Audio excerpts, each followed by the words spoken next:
Can you tell us a little bit about your project on engagement radio? Yeah, this one's really interesting. Engagement's a topic I've always had a lot of heart for. I mean, going back to, at least going back to my General Foods days, we always understood that different media had different value above and beyond their ability to deliver impressions.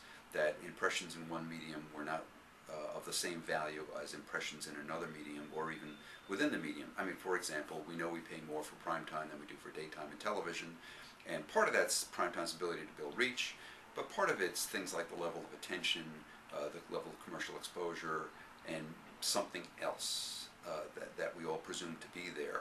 And we all sort of know it on a personal basis because we experience it, but I don't know that we've ever really been able to define it. And I think the concept of engagement gets to the heart of it. I was very happy a couple of years back when ARF, after I left, tackled this topic. It's a really tough one.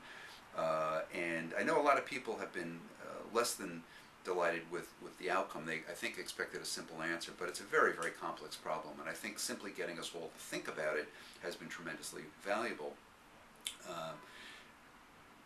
We were approached by Arbitron to help them with an engagement metric in radio, which is really kind of interesting on a couple of levels. One, you would sort of expect this work to be led in television or the internet or something like that. So it's interesting that radio has taken up the call.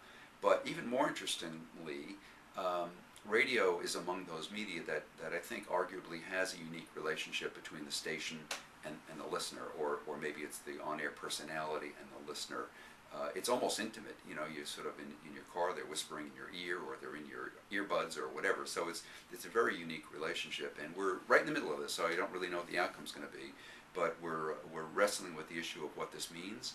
We have a group of industry experts to help us, because I don't think we'd want to venture into this alone, but we're trying to define exactly what it means, how it can be measured, and we will, fingers crossed, have some early results right after the first of the year, and I think there may be some more work after that. But it's absolutely fascinating, and I'm hoping we produce something that's clear, understandable, and useful, and something that adds to here I go again, to the information leverage available to buyers and sellers of radio to put it to even better use.